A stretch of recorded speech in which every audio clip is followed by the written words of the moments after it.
All right, so we got the new elephant ears. The old ones don't look that terrible, but since this is the last time in my lifetime that these rotors are going to be pulled out, might as well throw a bearing up in the nose and these elephant ears, whatever we want to call them, throw them on and get her welded up and put that bearing in there and we're good to go. Ain't much of a bearing. The bearing is the high maintenance part, and it's kind of a nice, it's kind of a slick deal. So the bearing is inside this cup. You'll see, but so you just grease the crap out of it, and as you grease it, the grease pushes any dirt and debris away from the bearing. It kind of cleans itself. So every morning a guy can just go to these rotor grease zerks and use a hand grease gun, so you know that it's taking grease, and give it 5 pumps. And it just keeps working that grease out. You can see the blue and red grease because I've been using the Caterpillar, nice high quality blue grease, and so that's what you see out there. So it's doing its job of cleaning out. So let's get her tore apart. This side, the side to me is moving. We just take our hammer and give it a little tap, loosen up that other side.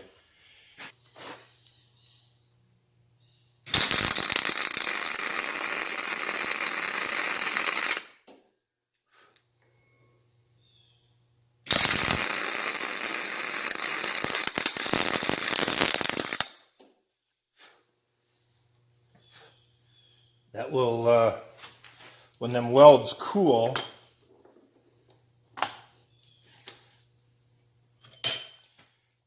they'll suck that bearing race in.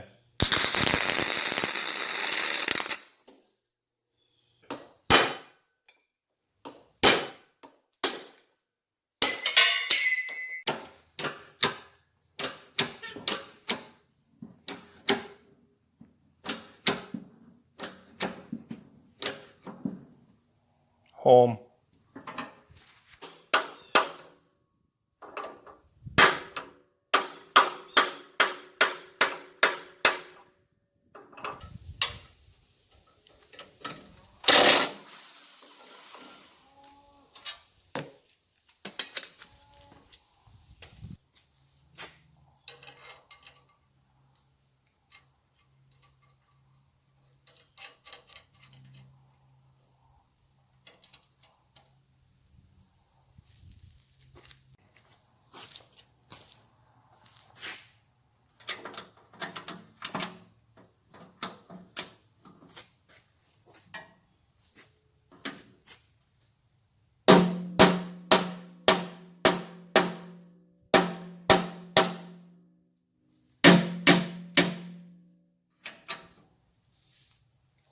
Oh, that's nice.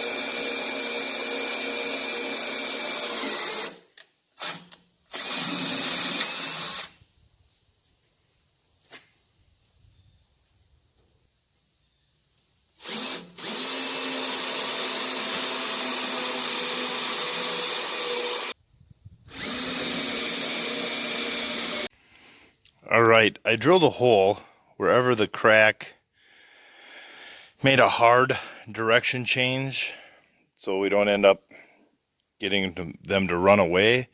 Then I took the grinder. I mean, you can see inside that hole. That's a freaking heavy wall piece of iron there. And so I took the grinder and kind of cut a path to get a little better bite with the weld. And so that laid back home just absolutely gorgeous. So we'll get her welded up and back in the combine, or get the other one pulled out.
Well, we're welded up.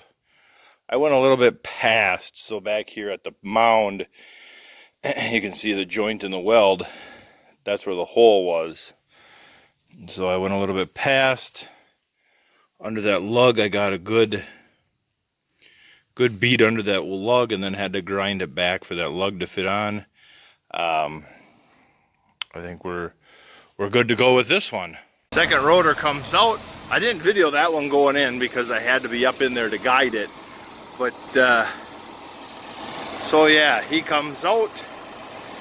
We'll do the elephant ears, check them for cracks, and put them back in. This is not a bad deal at all. This is way better than pulling walkers and cranks. Hey, you see the rotor out there, and you just gotta go into the back of the combine right there. Easy enough. All right, both boxes are sitting here ready to go. They'll just, he can swing yet. Now we go to the front end inside the grain tank and see, that's my big concern. Like this part, getting the rotor in and out and these boxes up here, that's just a little bit of bulwark. Now my question is, how on earth do I get the nose cone into the housing? Well, I got to lift the front of the rotor, so I slid a little butane bottle up in there, and then I can let my strap down, and that will let the front of the rotor teeter-totter up and push her forward, and we're home. Well, there we go. The two bolts right there and right there. They're back into place. Them suckers whooped my butt. They whooped my butt. Turkeys. The trick, what really saved me a lot of time, is that the rotor is back a little bit. It's back a ½ inch or 3/4 of an inch, so you can get a screwdriver in there. You know, you get that hub close to orientated for where you need it. You lift it up, let the rotor slam forward, and then pull it back a ½ inch or so. You can even have it back, you know, per near an inch. Then you can go in through this hole here and just rock the rotor. If you need it to come forward, you just rock it and you'll feel it slide until you can snag the hole with the screwdriver. And then you're good to go. Good to go. So once I figured that little trick out, the second one is a 10-minute deal. Right. With the ready rod holding that side up, I was able to get a bolt in or 2 bolts in over on that coupler. And then that gearbox is shifted this way a little bit, and that's okay at this point. But then with the ratchet strap, I was able to lift this rotor up, push it over, get my coupler, put the coupler into 1/2, you know, then get it up into place. And with a little finagling with the ratchet strap doing all the work for me, and I was able to get it in. So tomorrow morning we'll get these bolts in and them bolts in, and I think and then all the sheet metal. I needed this box over 1/8 of an inch, So hydraulic pressure, not blood pressure.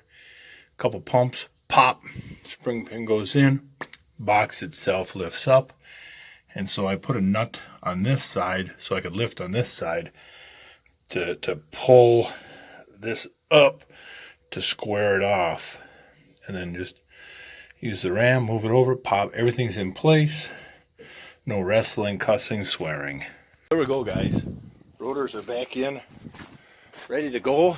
Just got to put some tin work on and run it. But that's it. If I had to do this over again, I would leave the gearboxes right on the rotors and just lift them out like I did putting them back in. If I had to do it again, I bet that in a day easily you could pull both rotors, new bearings, new flights up front, and put them back in an easy day. And so yeah, if you had 2 guys working, piece of cake. That's it. That's how easy hell of a lot better than pulling the shoe out and laying in there on plywood doing walker cranks. And so, yeah, I like it. All right, guys, thanks for watching.